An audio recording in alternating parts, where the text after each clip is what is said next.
Bonjour. Dans cette capsule, nous allons voir comment passer d'une écriture fractionnaire à une fraction. Une écriture fractionnaire est toute écriture de la forme A sur B, avec B différent de 0. Les nombres A et B peuvent être des entiers ou des décimaux. Une fraction est toute écriture de la forme A sur B, avec B différent de 0. C'est un cas particulier d'écriture fractionnaire. Le numérateur et le dénominateur sont des nombres entiers. Donc, toutes les fractions sont des écritures fractionnaires, mais toutes les écritures fractionnaires ne sont pas des fractions. Voyons quelques exemples. 3 quarts est une fraction, car 3 et 4 sont des nombres entiers. 2,5 est une écriture fractionnaire, mais ce n'est pas une fraction, car 2,5 n'est pas un nombre entier. 6 sur 1,2 est une écriture fractionnaire, mais ce n'est pas une fraction, car 1,2 n'est pas un nombre entier. Premier cas.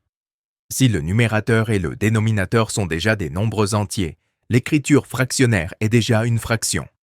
Il n'y a rien à transformer. Deuxième cas. Si le numérateur et ou le dénominateur contiennent une virgule, on transforme l'écriture en multipliant le numérateur et le dénominateur par 10, par 100 ou par 1000, jusqu'à obtenir deux entiers. Exemple, on a 24 dixièmes au numérateur et 96 centièmes au dénominateur. En multipliant le numérateur par 10 et le dénominateur par 100, on obtiendrait des nombres entiers, mais on changerait la valeur de l'écriture.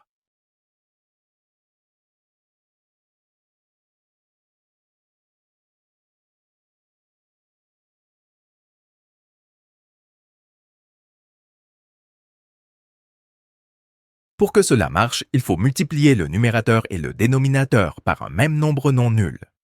C'est la propriété des fractions égales, déjà vue en classe.